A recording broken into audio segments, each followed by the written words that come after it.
What up, Kev? What's going on, man? Aloha. It's on, yo. It's on, man. It's about to happen. Oh man, You know what I mean? that fresh tropical breeze just cleared up all of my congestion. Yo, yeah. How are you having allergies right now with the humidity in the air? I guess it's pretty humid right now. Yeah, I've been on this earth way too long to not have any sense of what times of year or climate conditions or any other logical sort of external factors trigger my allergies. All I know is that when I have them, I'm not thinking about why. I'm just thinking about how can I get it to stop. It's really, my wife's been trying to get me to go to an actual allergist. Yeah. Ever since I've known her. Before we were married, she's been trying to get me to go, and I'm like, no. What's the point? I went when I was a kid. My mom took me when I was a kid. Because I did have, I was like allergic to some dogs and stuff like that. And I think it was worse when I was a kid. And I would imagine that in the 572 years since that time, the technology, the advancements have come a long way. But I remember them sticking pins in my back. Like, they had like things acupuncture that, no. This was a test. So they had different allergens that were, I see. you know what I mean? Each of these little needles was, and I don't know if they were needles. They looked like needles to me, but I was super young. So it was kind of scary too. They were, each, I guess, infected with these or coated with these different allergens, plants, animal, dander, whatever, right? And they stuck those things in my back. Like a lot of them. And now thinking back, I'm like, how could you think that, like, say you hit the one that actually causes a reaction. How would you know if that's the one? Because you have them all right next to each other on my back. Yeah. That's why I don't believe in science anymore.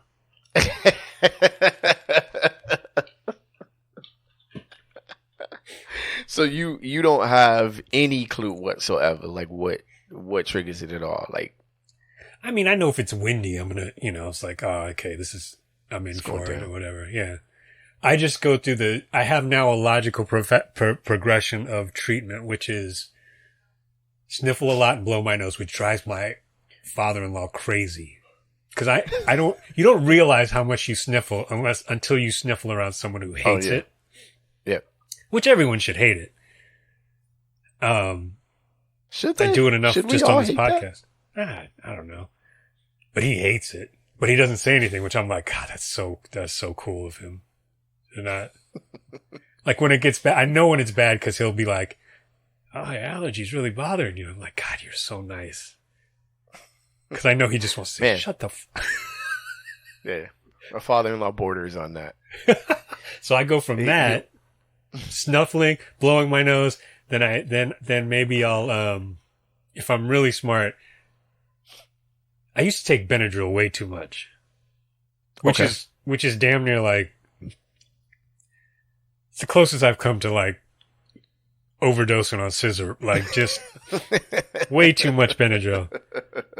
But it knocks me out, and I know that, so I can't just do it in the middle of the day. Like, I have to plan an evening where I'm not trying to stay up to do anything or whatever. Literally, like an evening with Benadryl. Yes. Yeah, so I pop that Benadryl, drink like a fifth of Jameson. And go to sleep on the airplane. Okay.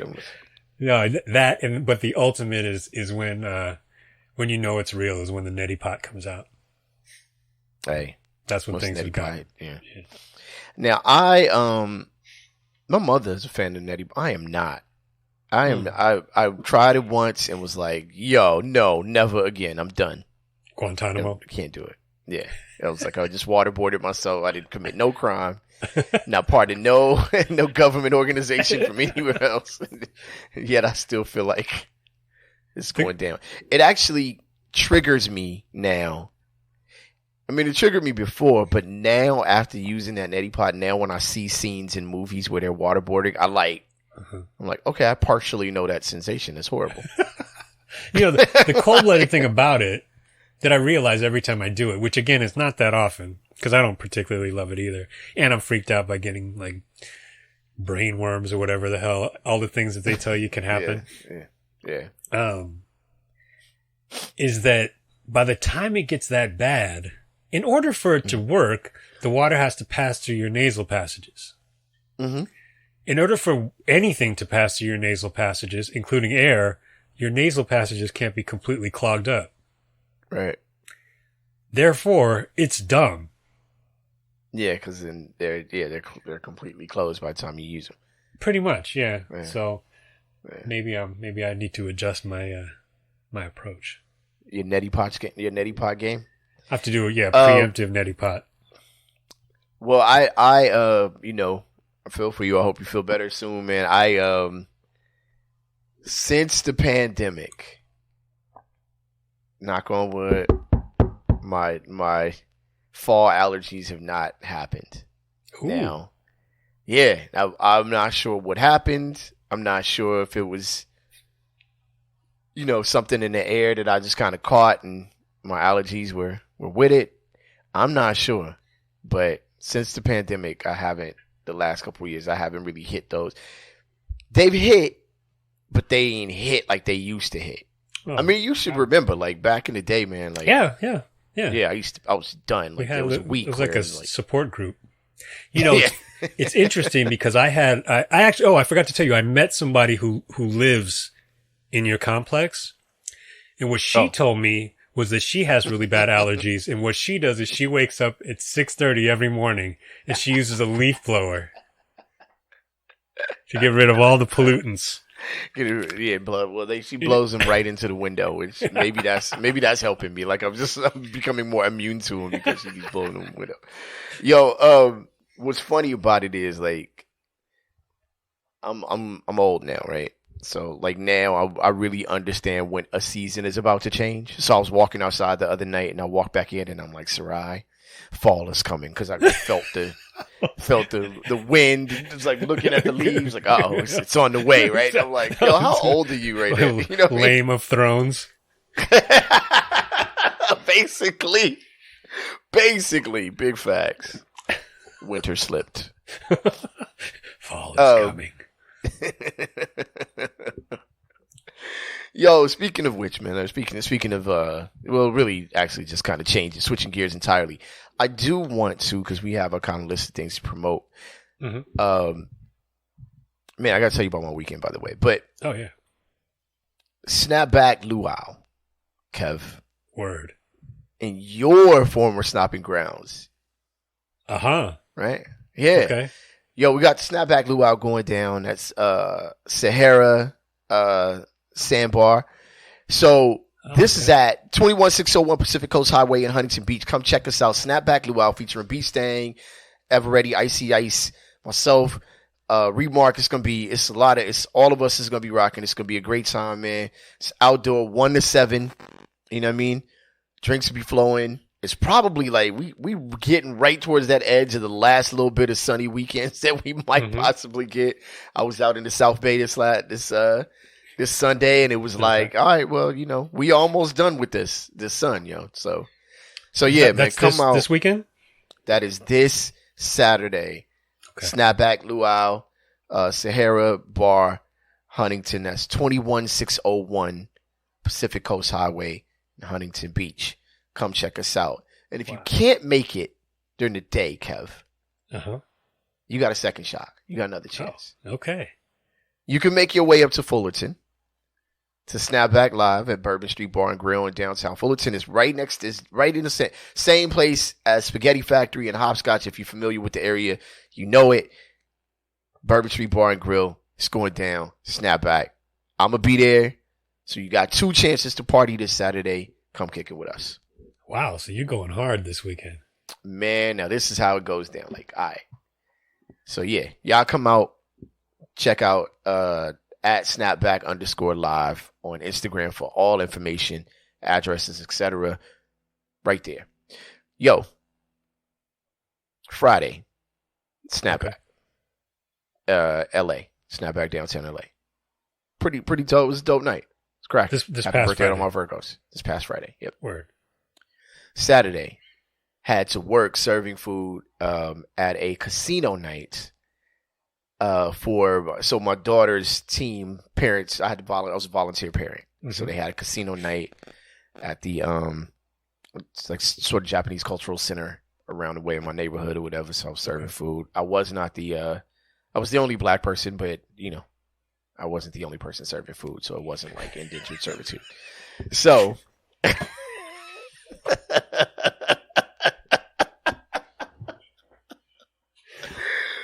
Well, that's good.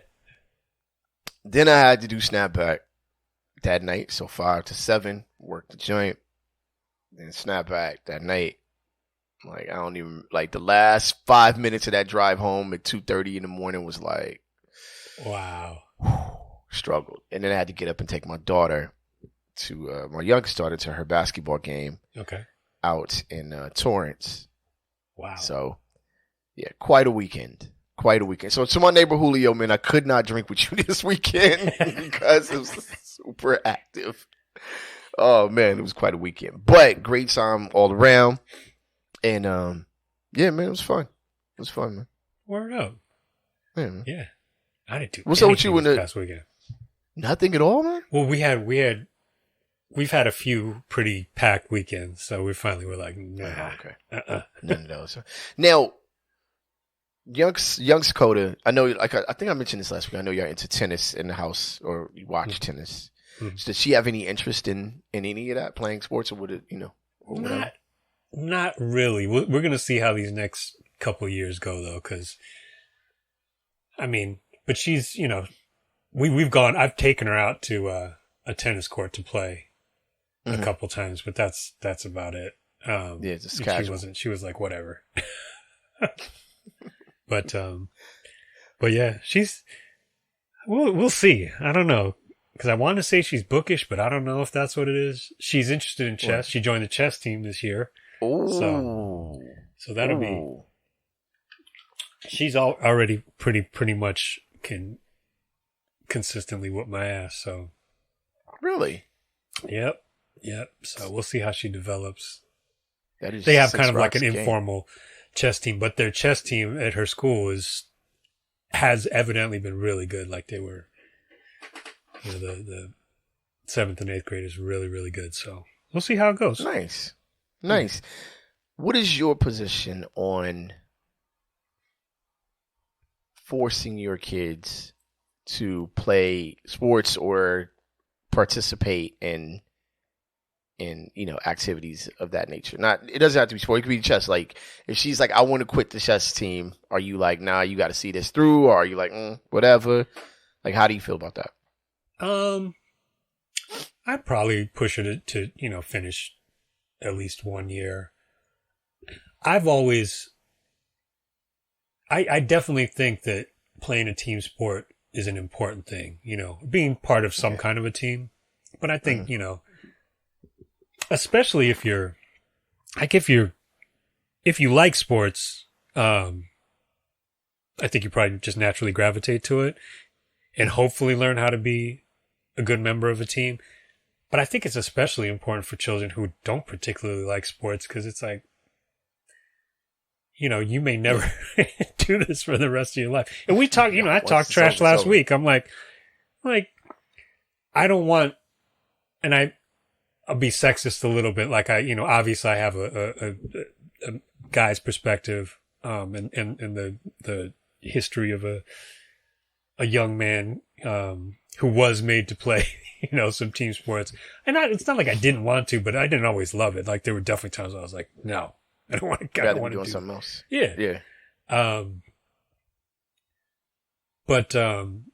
Yeah, I would never want her to be one of those people who, has never participated in an activity like that and then wants to criticize what other people are doing in the same situation. Cause it's like, it's not just a cooperative aspect, but also like a leadership aspect to it, and also knowing how to be a good soldier, I guess, or whatever, when the time comes for that, you know what I mean? So. Sure. I would say this. My take on this is, so I played me playing sports basically taught me how to just be comfortable being bad at things, right? Like I was, really wasn't great at baseball. That was my father's sport, baseball and golf, and I wasn't good at either one, right? So I didn't know your dad golfed. Okay. Avid golfer, very good, and I didn't pick up the sport at all, either one. So skipping ahead to basketball, which I was very good at when I was young, but stopped playing in high school, right? So what I've learned over the years is to just be comfortable doing things from a hobby perspective, right? Mm-hmm. Right. And being able to go out, participate, be part of something, and then being like, I disconnect from it. Using these things as like, what am I trying to say? Sort of like therapy, right? You go play ball, you kind of get focused on something that isn't your daily problems, and try not to take it so seriously that it becomes a problem, right? Right. Like blowing your knee out for no damn reason when you damn near 50 years old. It's ridiculous, right? But I understand my parents now more than ever. You know what I mean? Well, that's good. Because I totally get, like, no, you got to finish this. Oh, yeah. Yeah. You know what I mean? Yeah, absolutely. And back when I was young, it was just like, why are you so serious about it? But now I'm like, no, you don't understand. Whatever this obstacle, you have to finish this so that you can say. And I know that we have this, we're part of the sort of, I don't know, I would say the last line of the meathead generations of people who were like, with participation trophies or whatever. But if you are around little kids and you want them to be good at sports, then winning is not the thing you should be focused on. Winning is for the parents. All right. Well, which you know what I'm saying? Yeah. It sucks, right? Yeah. Yeah. All the winning is for the parents. The value, and I've coached, the value is them learning. And what happens is if a kid is really good at 8 and they're developing these bad habits in sports, I'm kind of on a tangent here, but I'll bring it back in a moment. A coach that's focused on winning will not correct those bad habits because whatever is helping them win, right? Mm-hmm. Yeah. But a coach that's focusing on developing is going to want to make well-rounded, competent athletes, right? I think that's what turns kids off, and I think that's where parents go wrong with keeping them in it. You know what I'm saying? Because it's not fun. Right. And it becomes less fun when you're not great at it, you're not relied upon, and it's the most serious thing in the world to your mother or father. Like, so, I don't know. I caution to parents out there, like, when they're as young as my youngest is 8 years old, like, man, just fun is the most primary part of this all. It's not. Absolutely.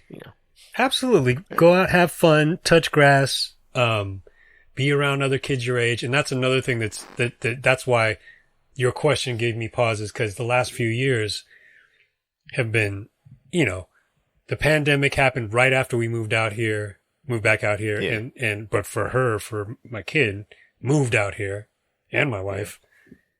And then we're stuck, right? And it's like, so it wasn't like she could even Zoom with anybody that was down the street or whatever. So it'll be interesting to see how the next few years develop, because middle school is going to be a whole new sort of thing for her, and she's a little bit reserved as it is. But yeah, it's absolutely about having fun. I would, like, I hear people talk, like, in interviews or whatever, talking about their parents, one or both of their parents, and the kind of inspirational things that they were taught, and these big sayings. My dad was not that dude. I was just thinking about this earlier today. He's not that dude. It's not like I'm going to have a book of great inspirational things that my dad told me, but I can definitely remember the things that left an impression on me. Like, because every team I was on, there was like, several parents that would come out and help out. And I always he never shied away from on the drive home being like, why are they acting like this? I can tell they never played the game competitively. You know what I mean? And I was just like, and I, at the young age, I was like, that made an impression on me. I was like, and my dad's a fairly coordinated dude. My brother definitely got that from him. I would love to think that I got it in some kind of way, but I don't know that I did. You know what I mean? And looking back at any sport that I played, whether it's, up until high school and then during high school, especially when it's a little bit more competitive or whatever, it's like most of the coaches, I think they were just nice to me because I showed up and I worked my ass off. Like, it wasn't that I was particularly good. I think that ends up mattering more though in the long run. Yeah. Like, right? Like that trait, ends up being kind of one of the most valuable things to take from it. Unless you're, exceptional. Right. I mean, not unless, but if you're exceptional, then there's a chance to go do even more with the sport. But if you're gonna stop after whatever the next level is, 8th grade or 12th grade or whatever, just learning to show up and leave it all on the floor, right? Yeah. Leave it all on the field is, I think, the most important thing. And yeah, I don't know how this show became like Rap Sucks Radio Parenting, Rap Sucks Radio Parenting, but yeah. Anyway, yo, Kev, let's get to the other side. We got some stuff to talk about. Right. Yo, you ready? Yeah. All right, let's go. Rap Sucks Radio. Blah blah blah blah.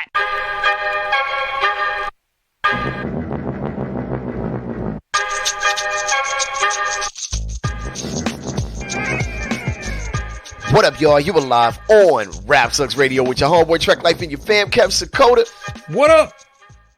Yo, thank y'all for tuning in, man. We appreciate each and every one of y'all. If you would like to catch past episodes of our show, you can go to rapsucksradio.com or any of your favorite podcasting platforms. And if you would like to catch us on social media, you go to Instagram at Rap Sucks Radio or Facebook RSR Podcast. We are right there. Check us out. We put up pictures. Very rarely video, but sometimes video of the last topic. You can check in. And look, if you want to challenge us on some type of opinion, right, there's your comment section to holler at us. Now, there's no guarantee we're going to respond back, but you can try it. I'm all for it. Go for it. So, Rap Sucks Radio on Instagram, RSR Podcast on Facebook. All right, Kev. I want to note one thing because you mentioned it in between the segments. It should be noted, and I have to. So it's funny, right? Because basketball is the sport my daughter is playing now, and I'm like, my wife is the one.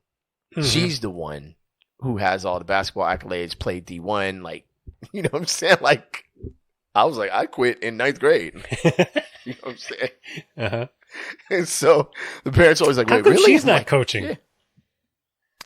Well, I think there's something about it's like I couldn't coach rapping if there was a thing, right? Yeah. I was relatively good at it. So it's just hard, like, to see somebody struggle to get it right. So I think I'm going to give her a pass on that and say, sure. When you're really good at things, it's kind of hard to watch people not be good. You know what I mean? So me, on the other hand, like I wasn't super, I mean, at that takeoff teenage age, I wasn't super great by the time 10th grade hit. Mm-hmm. So I know what it's like to be, like at the park and not be the best person at the park. Right. You know what I mean? So anyway, all right, let's get to these topics real quick. Yo, so episode title, The Vape Crusaders. Kevin, have you vaped? Yo. God. Wait, what state am I in? Yes. Long time. Well, do you remember those ceramic boxes that would heat up the item you were smoking, and then they had long tubes sticking out of it? This is like old school vape. This is not like Oh, yeah. Sort of like hookah, but not really hookah. Is that what you're talking about? Right. Yeah. I think I still have that thing somewhere. It's probably in my garage or whatever. But yeah. No, I've retired though. I'm retired vape crusader. How about you? Yeah, man. Not my thing. Yeah, it always seemed my thing. It seemed interesting, but then, like, I stopped smoking everything before my kid was born. Yeah. And then then vaping in its current form took off so quickly that when I saw people doing it, like when I was DJing or whatever, nothing has gone from zero to douchey so quickly as vaping. Oh my God. Right? Yeah. It really, try as it might to not be douchey. Come on. Yeah. With the goofy blow it straight up in the air. Like, I'm just like, oh, God, what a dweeb. Doesn't that defeat the whole purpose? Entirely. But it's a kind gesture, but you still look like a dweeb. All right. Check it out. Topic number 1 is titled, Sip the Juice. She got enough to go round. Yo, the reason for this is it Bobear? But, yeah, Bobert. Bobert? Okay.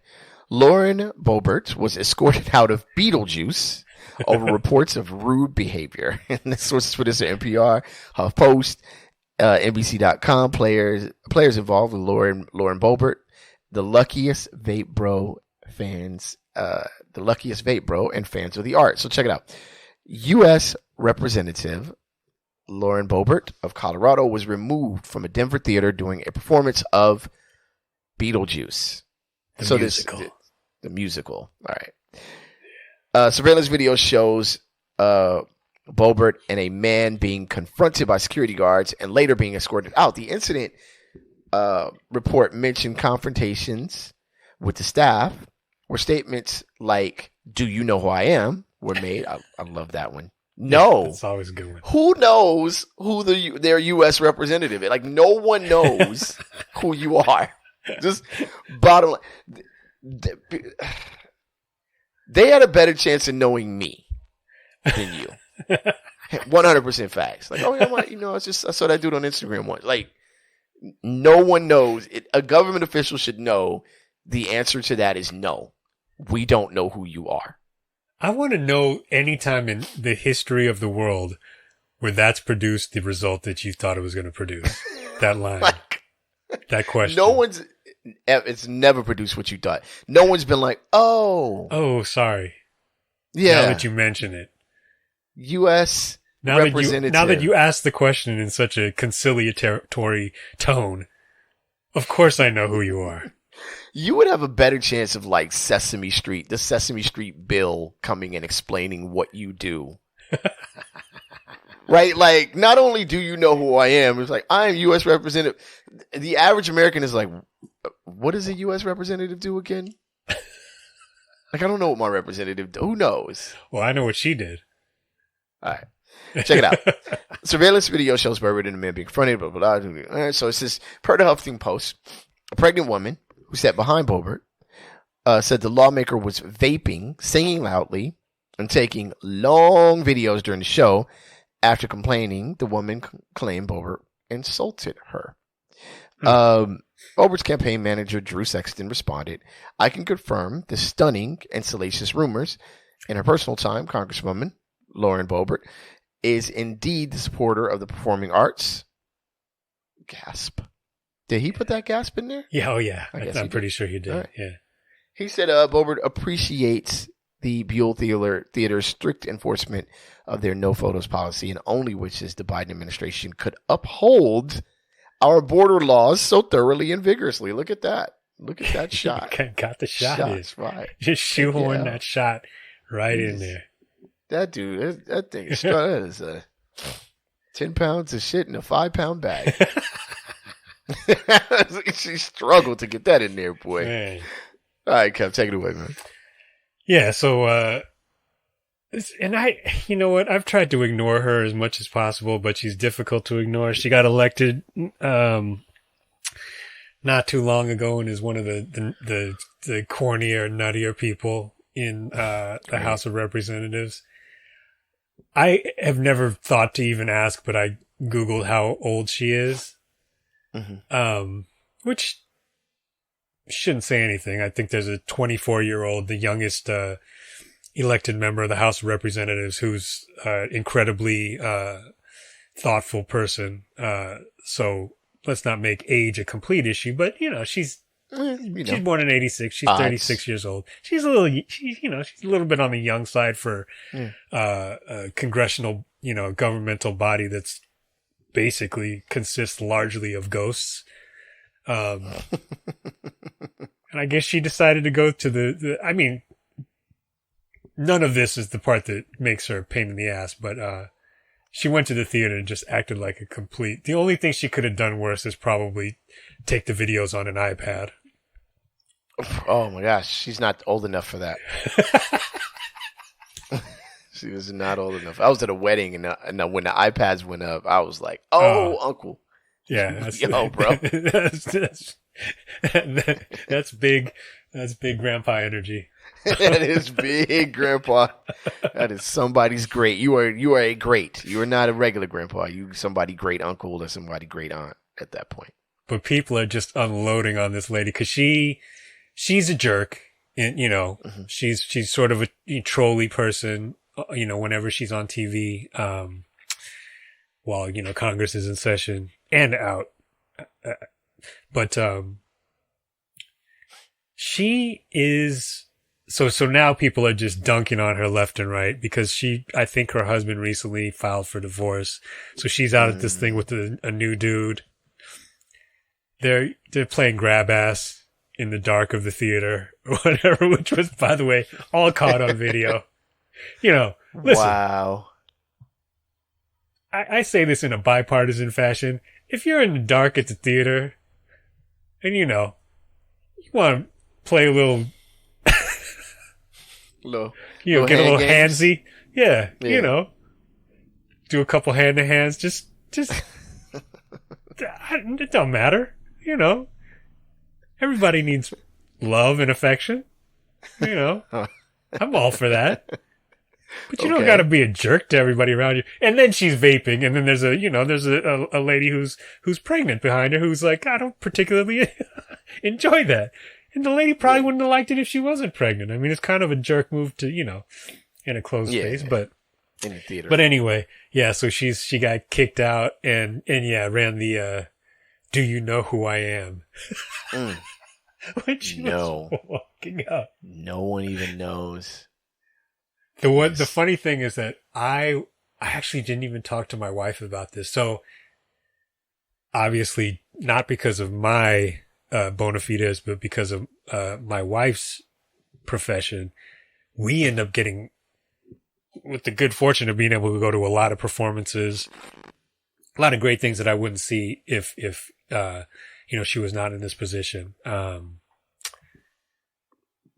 And I'm about to show her all of this stuff and just be like, listen, you keep buying pillows next time we go.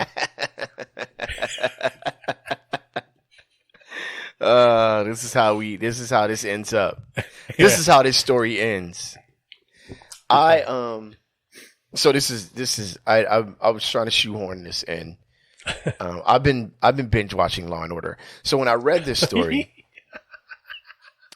right? Like I love how you decided to binge watch a show that's been on since like the Stone Ages. Which one? Like Law and Order Standard? Or are you going for one of the variants? Regular one. Nope. I'm not in to see it. No remixes. No remixes, yo. I'm straight Jack McCoy and the crew. Oh wow. Okay, that's the goal. And here's the funny thing, like that's like 90s Law and Order. That's 90s era Law and Order. YouTube doesn't have the season 1 and 2, so I got to download those, like and figure out. I got to find them, right? So I can watch seasons 1 and 2 because I got to watch the whole thing. Yeah. Nah, look, I'm not going to lie on this show. I mean, I don't know. Maybe I'm lying. Maybe I'm not. Come and get me. Anyway. So I got to figure out how to get them so I can watch them, right? And I'm like, yo, so side note before I get to my point. Yo, would I have bought this box set? Like back in, I would have bought the box set. If this wasn't it, if we weren't in this age, I would have totally bought the Law and Order box set. Anyway. I can't even lift the Law and Order box set. You need to get 3 forklifts to handle the Law and Order box set. 22 seasons, greater than Jay's 22 twos. Like this 22 seasons of, or probably maybe more, I don't know. 22 on per YouTube TV. Anyway, so I immediately went to that, you know how they have those episodes with the high ranking person that is acting bad, you know what I'm saying? So in my mind, she also murdered somebody. I don't know why I can't back out of it for some odd reason. I know it's, so I'm waiting for the other shoe to drop here. Not only that the pregnant lady's going to end up missing, and I'm waiting for this. This is what I'm waiting for now. So that's how weird this has all gotten for me. She tried to strangle that dude's crotch. It's about the most violent that I think it got. If she smokes, she what? Isn't there supposed to be it's a statement about that? Just blow it up in the air. So, all jokes aside, I mean, I don't know, it's wild. Come on, man. And I'm going back to this again. Nobody knows who you are. This is the United States, my dear. People don't even know what you do. Yeah. They don't even know who they voted for. They was like, oh, I don't know. And then it was you. And so, the only thing that separates her from most of the other people in the House of Representatives who would have said the same thing, do you know who I am, who have, in many cases, led a life of failed attempts at success, which who among us hasn't? Sure. And then found a platform, where they are stars on stars of C-SPAN. Now that's perhaps gone to their head, and they decide to take it out on the patrons of Beetlejuice the musical. Beetlejuice the musical. Yeah. Which, if you're gonna have a musical, you gotta make it about Beetlejuice. Oh man, Kev, they're bringing back old stuff, right? Beetlejuice the musical, always. All this, right? Uh-huh. One of the other parents was like, "You know what I heard on K Earth 101 yesterday? K Earth 101, Kev."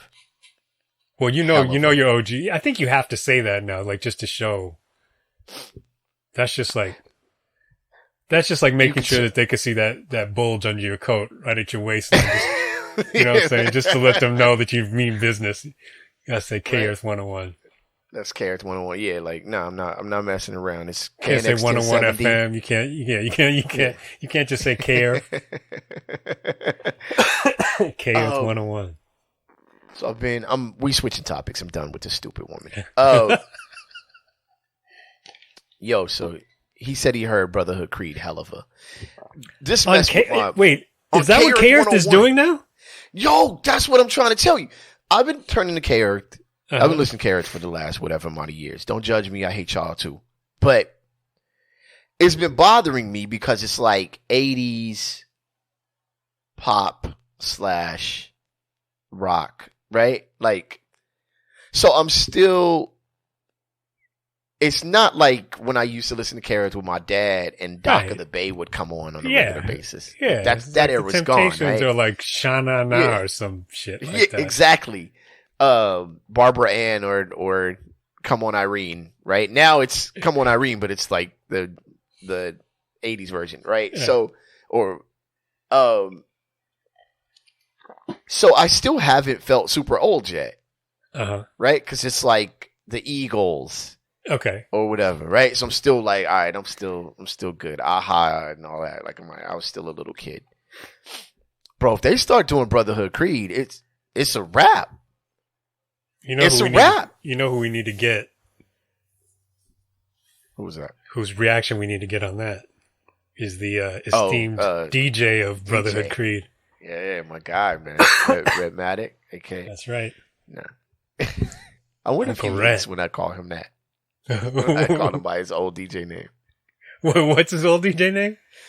On that, for Brotherhood Creed, his name was DJ Nazi Pops. Oh, that's right. Yeah. You call him that? That's messed up. On occasion, no, you know what I do? I don't call him that often, maybe once or twice, but I call him Babu when I see him because they always get people always confuse themselves. Whenever I see Babu, I call him Redmatic. Whenever I see Red, I call him Babu. I'm like, yo, is that Babs? Does he go in on you? Because to this day, if I show up, Rhett, actually, it's only been like the last 5 years that I think Rhett is just slowed down just barely enough to where he does not have the time or energy to think of a short joke or think of something to throw my way. Maybe our relationship has gone a bit more formal than I would like to believe. I don't know, man.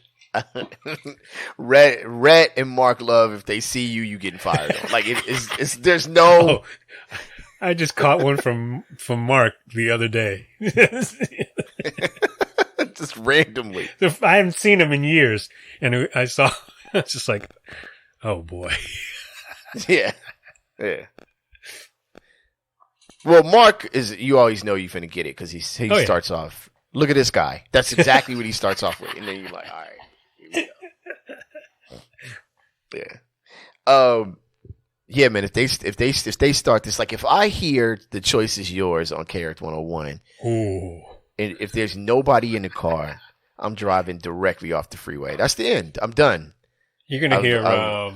What are the good?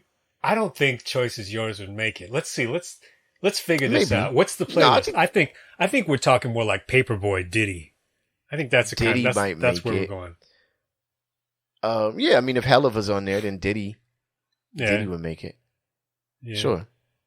But really, you don't know? You don't think The Choice Is Yours would make it? Maybe Hip Hop I think Hooray. Can't Touch This would be on there. Oh yeah, absolutely. Yeah. Yeah. It all sounds horrible. Ice Baby. Ice Baby definitely is on there. That's without even saying, right?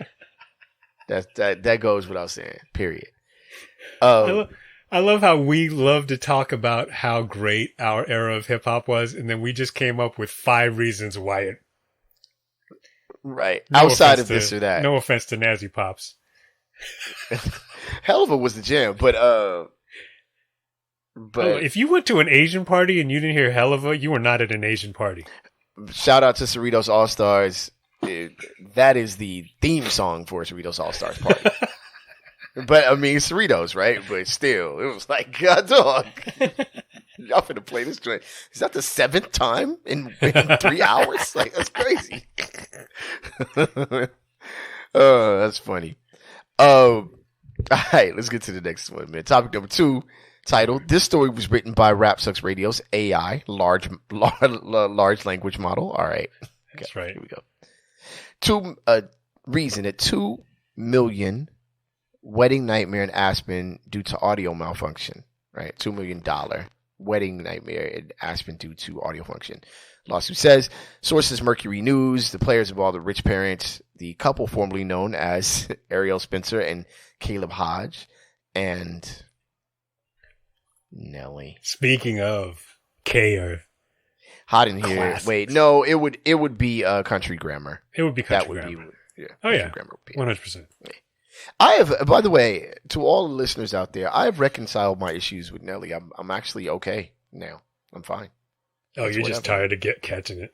You're trying to. No more else. No, this is not. Else. Whatever. I'm good now. Jedi mind trick. Y'all have accepted it. You guys have accepted him, so I'm like fine. I'm in with the in crowd.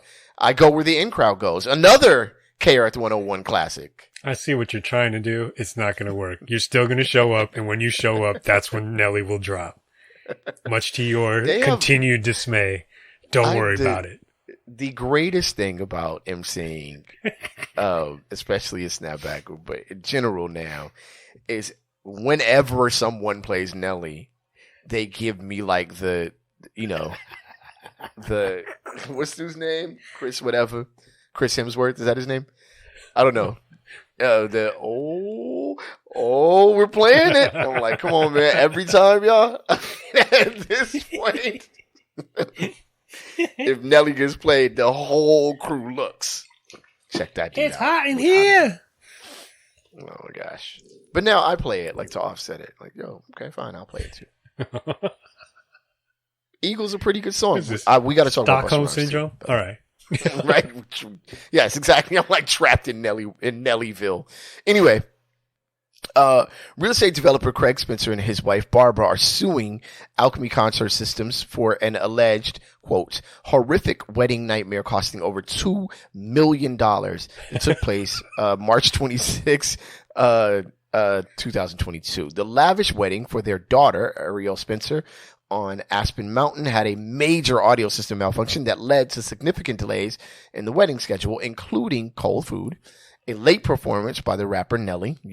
That's why you weren't going to work anyway, and issues with a 12-piece band. Stalling to give technicians time, Weiss pushed the guest 5:30 gondola ride back an hour, which moved the 6:30 p.m. wedding to 7. So the 7 p.m. cocktail hour couldn't start until 7:35, and that 8:20 p.m. entrance with the bride and groom, no, not till 9:15 p.m., Kev. And then Nelly scheduled to play at 11:30 p.m. The rapper instead took the stage at 12:20 a.m. as he played a shortened set. Good for you guys. Events on the mountain must end at 1 a.m. so the guests can ride the gondola back down before it stops. The audio crashed again. The Spencers, Kev, paid $80,000 for equipment from Alchemy. $80,000. And they're also suing their wedding planner, Mindy Weiss, in Los Angeles, citing other issues, including too heavy of chairs that hindered a traditional Jewish dance. Further complicating the narrative, the couple, Ariel Spencer and Caleb Hodge, are reportedly divorcing. This, Kev, is what happens when you have Nelly perform at your wedding. But go ahead, Kev, continue. I thought Nelly was the high point. And then I like how you made lemonade out of that, though. You said, well, since he had to play a shortened set, that they kind of came out on top. They win. Score. Good for you. Listen. How many songs do you want to hear? Country Grammar, Hot in Here, and honestly, what else? Like Real Life. What you want? You want Murphy Lee to come out? You want What the Hook Gonna Be? Is that what you want? Yes. No, you don't. For $80,000? What do you want? You want Tip Drill? Is that what you want? You want them to perform Tip Drill at your wedding? They play it on K-Earth. Listen, Nelly. 2 songs and get off my stage. Let me start with the author, the writer of this this article. He began the piece with this sentence. Mind you, same story. Begins with this sentence. As he reflected on the Japanese attack at Pearl Harbor, President Franklin D. Roosevelt famously referred to December 7th, 1941 as a date which will live in infamy. Of course, we all know that quote. He then goes on, as he reflected on cold food and a concert by Nelly in court documents, real estate developer Craig Spencer less famously referred to March 26, 2022 as a day that will go down in infamy. As a red-blooded Japanese American, don't appreciate that shit at all.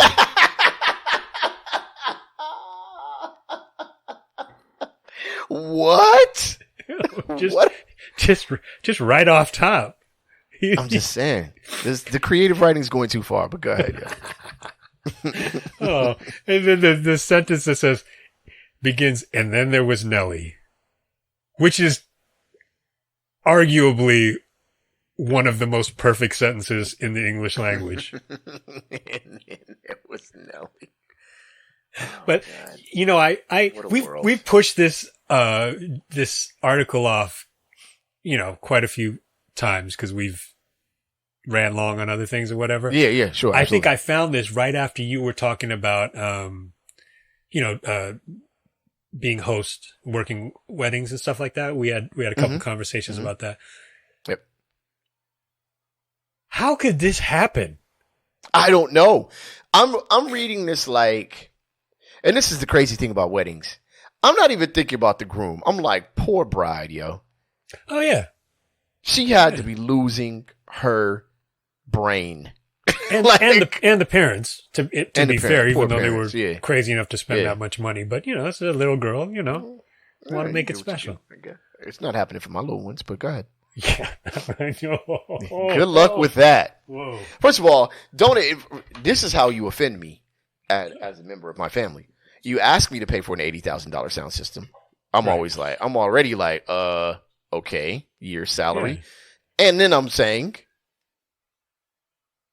for Nelly to perform? Do you know I will not give you a hand in marriage ever asking me that? Like, are you kidding me? No. Yeah. You need to find another dad to walk down the aisle. I'm not doing it. Yeah, you need to take this $49.95 Bluetooth speaker and find a nice soft-spoken, poet to perform it. Right? Yeah. When I'm playing Dilla at your wedding, don't say nothing. When I'm out there like, yo, you're gonna ladies and gentlemen, Brotherhood Creed. Exactly, like one song and off my stage, man. Not two, one and off. The other thing reading this article, I had to read it a few times because it made me laugh so hard, having done so many weddings and knowing that something always goes wrong, but you have to either cut stuff out, right? You can't let it snowball. The point that I think every wedding planner I've ever worked with, the golden rule is always don't fuck with Nelly's time. Don't let things snowball into a situation in which you have to cut Nelly short. Right? I mean, it's real simple. But I kept laughing every time I read this because this guy, as much as he began the article on a real stinky note, him painting the picture of the timeline getting pushed back over and over again, where the food is cold, the ice is melted in the drinks, the gondola's about to stop working, nobody can get home, Nelly is forced to shorten his tight classic set, right?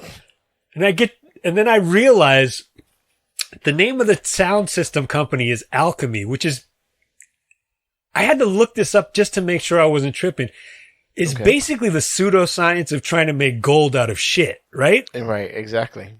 So why would you name your No offense to the Alchemist. We're turning this. We're gonna turn your shitty wedding into something. That's what we're gonna do. You know why? You know why? I got two words for you. Lee. I'm still mad that they gave Murphy Lee the worst possible hook they could ever give a crew member. Yo, moving on from this. Yo, all right, man. So I've been on my discography joint, right? So I took a little break because I've been rolling around as much, but I did get back to it. So I'm finishing up Jack McCoy discography. Listen, greatest television show ever. All right, we all know that sound. Don't. Something's gonna happen, and when they're getting ready to confess because the ominous, deep music plays as they're getting ready to confess. Come on, it's brilliant television. So I'm on the Busta Rhymes show. Look, man, y'all don't come for me when I say this. All right. Busta Rhymes records was way too damn long. Yo, I love Busta. I love him. I love Busta, but whatever. I'm on Anarchy right now. Right now, I'm on Genesis. I was listening to Anarchy, right? And I have to listen to the discography rule is you have to listen to the album all the way through. No skipping. Wow. No nothing, right? So it's taken me a couple months to get through Busta's catalog, largely because other things happen. Right, listening to other stuff in the car. I had forgotten the last 11 songs on Anarchy. I can't legit. I can't name one song on there. I'm sure I would recognize them, but Anarchy was dope. It was Fire was on there. That was kind of the introduction to Dilla. Right? Oh, okay. I hate Just Blaze's beat on there, but that's a whole other thing.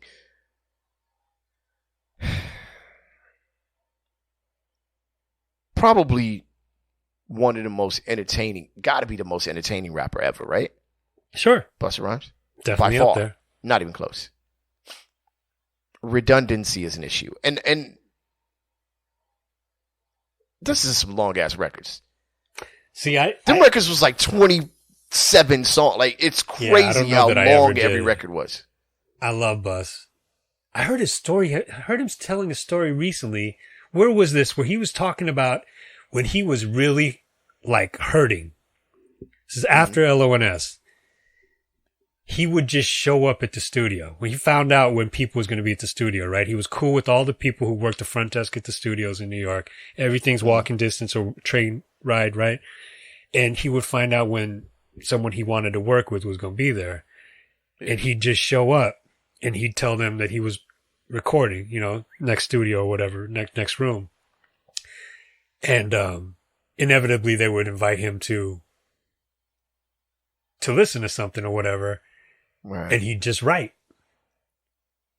And so that's how he was making his bread, right? Like he was, which I was like, that's brilliant. That totally makes sense too. It sounds like exactly like a Busta Rhymes type of thing to do, right? Yeah, because and I don't know him at all, right? Right, yeah. Exactly. So, and I've obviously love his live show. I've said it a million times, but yeah, I never listened to a whole. I don't know if I've listened to a Busta Rhymes record like end to end. I'm at this point, long before I did this, Anarchy was my favorite record of his. Okay. That's before I really knew who Dilla was or any of that. Like there was any significance to Dilla for me. And then Genesis, 6 Rock was big on Genesis. Oh, okay. And when you look at that record, there's a crazy lineup of producers on that record. When you Dre was on there, Neptunes, Dilla, pretty sure Just Blaze is on that joint, but it was just crazy, right? But yeah, they're long, man. They're really long records, and it's there's not a lot to them. You know what I mean? You doing just solo records, or you doing leaders? Also? No, I did. Oh, I didn't. No, I've been avoiding combining the things. So I'll listen to both LNS records on a separate occasion, right? Yeah. After this, it's Redman will be the next discography I go through, but and I won't enter the Red and Meth combination record. Like that's another time. I got to go listen to Time again. I want to go listen to leaders of the new school rap like Freestyle Fellowship for an entire album again. Well, I'm really interested in actually doing that, going back and listening to that record now. Mm-hmm. You know what I mean? And just saying like, yo, like, how do I feel about this record? Because at the time I thought it was dope. And that was it. But there was also other records, I don't want to say that was similar, but other records that had this sort of like one and done vibe, like Yak Fu Front, for example. Mm-hmm. Like there wasn't anything beyond that first record, right? But it had that kind of creative sort of appeal to it, right? I was going to say the Bush Babies, but I don't. I think the Bush Babies just sounded a little more polished to me, production-wise. That was my intro to Dilla. Bush Babies? Yeah. Yeah. Because I want to say that was, well, I don't know. I thought, I felt like that was produced, what you call it, right? Love Song? Yeah. Or did Dilla do Love Song? I thought all I know is that's because that was one of the only rap records that came out while I was at Warner early on. Because they were off rap because of a heavy metal band that Ice-T. Yeah, so they decided no more rap. Yeah. But I remember just being around when that record was coming out. I didn't really have anything to do with it that much, but I remember Fuzzy having JD on the phone. Not to word. Yeah. Talking about what he was planning to do. And I want to say he did at least a couple tracks on there, but I'm not even sure. And then, Mos was shined on that record too. So. Mos was on that record. Yeah, that was dope. Yeah, no, Posse News produced Love Song. So I remember being like shocked by like looking at the credits like, oh snap, Posse produced this. Yeah. But yeah, I'm almost done with the Busta discography. I probably got it. As long as these records are, I got another month. And I'll move on. It's amazing how entertaining Bus is, though. Oh yeah, it's like it's I can't think of an like equal. I mean, I could like Redman comes to mind, right? But or ODB. But Bus is like I don't think anybody can get to that level of energy. Yeah, just like complete energy and entertaining rhyme. Like it's crazy. You know what I'm saying? Yeah. Now you're gonna get me thinking if I want to do that, but I can't do it. I'll pull out an old record and listen to it, but I can't do the discography thing. Because that's the other thing. That's the thing that's messing me up about being an old man, is that artists that I'm sort of familiar with, whose name I recognize, they'll put out a new record, and it's really just, and I've tried to be good about at least checking out skimming through them or whatever, checking out their new records and stuff and seeing if there's anything that really stands out. There's a few things I've learned. One, the songs that stand out to me from these new artists are never the most popular records that from these albums. Sure. It's always like the least streamed, like you get the play count on Spotify or whatever. Yeah. My favorite record is always the least streamed record for the most part. And until I started to try and make an effort to listen to more, new music consistently, and I'm listening to more genres of music as well, so it's a little bit harder. It's like that's the other thing. I've recognized a couple things. One, I only listened to hip hop and R&B back in the day, and I didn't listen to all R&B. I hated most R&B. Right. Okay. And I hated a lot of rap too, so I wasn't listening to that much. And you couldn't, right? You couldn't own that much to listen to it, right? Yeah. Because you had to buy it. So I've started to realize I can't do what I'm trying to do because I never did it back then. So why would I have the time to do it now? So there's that, but there's also recently become the realization that, oh yeah, even the people who made the records that I really love the most of all time made a lot of stinkers. Yeah. So I'm like listening to the most popular artist out there's new record, and I'm like, this sucks. Like, oh yeah, they're allowed to make records that suck, and I'm allowed to think they suck. This is still okay. I'm just an old guy thinking that they suck. But, that's cool. What am I trying? Who am I trying to prove anything to? There's definitely some misses. I mean, if you do a 24 song record, there's just gonna be some misses, Yeah, and also the other day I just realized, oh yeah, they used to put all their dope songs up front. That was the other thing. Top load the records, right? Except for Tribe. Oh no. Tribe balanced those records out. Yeah. Because they had an album's worth of dope songs, right? Yeah, probably more than that, right? Because they would drop the album and then you'd hear like a Mr. Incognito or whatever and be like, what the hell is that? Why wasn't this on a record? Yeah. Yeah, exactly. Yeah. So. Word up, man. All right, man. We're going to check out of here, man. Thank y'all for tuning in, man. It's been Rap Sucks Radio. I am your homeboy, Track Life. That dude over there is your fam, Kev. Mr. Incognito. Incognito. That joint was so fresh. I heard that was Mike Nardone.